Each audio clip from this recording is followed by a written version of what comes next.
Christiansburg, Virginia, January 11th, 2019. A little after 9 p.m., paramedics would arrive to 430 Zinc Lane. McKenzie Hellman was asking for medical assistance. His girlfriend's 2-year-old son was unresponsive after a fall. Paramedics arrived to the trailer home where Hellman was sitting on the floor next to the boy's lifeless body. Hellman would say the boy was jumping up and down on the bed and he fell off.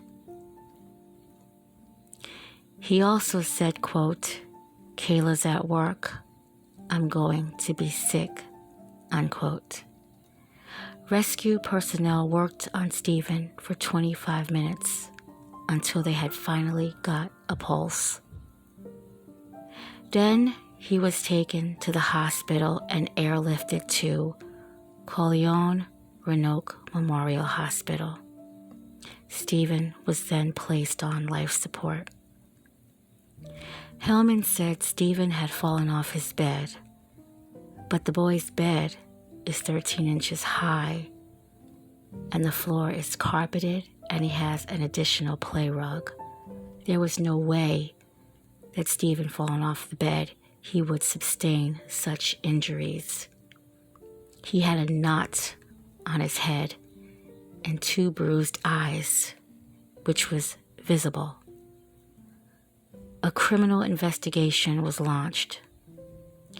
On January 13th, McKenzie Hellman was arrested. He was charged with 1 count of felony child abuse. Stephen had minimal brain activity. At 10:40, 2 days later, Stephen would succumb to his injuries. On January 16th, 25-year-old Kayla Thomas was arrested. Why? A very pregnant Kayla would stand before the judge and ask if she could go attend her son's funeral. At this point, crucial evidence was being collected in Stephen's case. Hellman would even undergo psychiatric testing to see if he was competent for trial. He was. Text messages from the couple minutes before Hellman placed the call.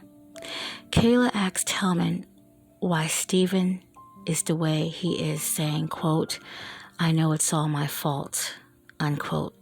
Hellman responds, quote, "You need to stop worrying about his stupid ass," unquote.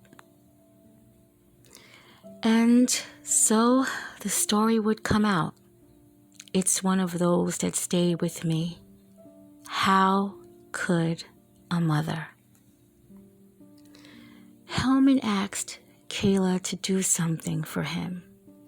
He said, quote, "I want to see how a baby's abuse will affect him," unquote.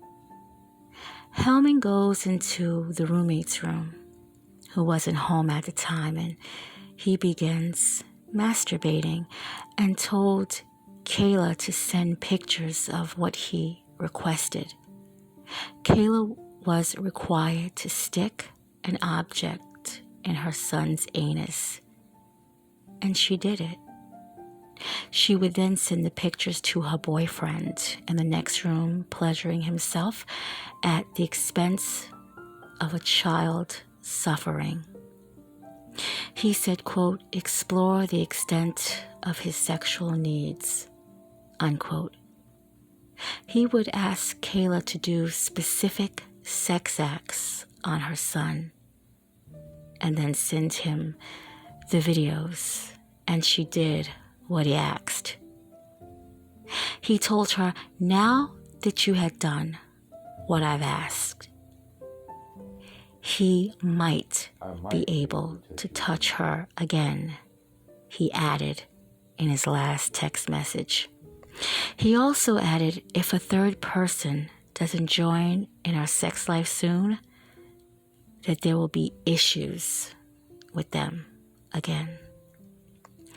Now, as Hellman continued to talk to the detective, he said the boys, his son, was actually there.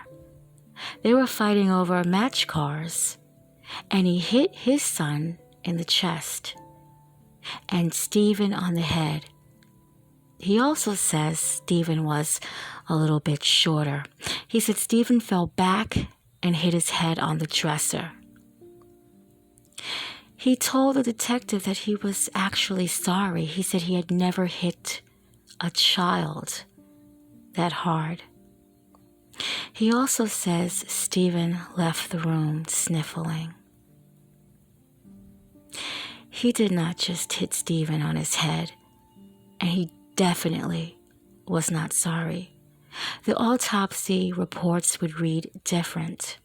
22 blunt force injuries to his head, 13 more injuries beneath the scalp, 4 injuries inside his mouth, 3 bruises inside his gum line, 10 injuries to his torso, injuries to the right and the left arm, bruising on his anus and inside his rectum, hemorrhaging inside his spinal cord, and subdural hemorrhaging.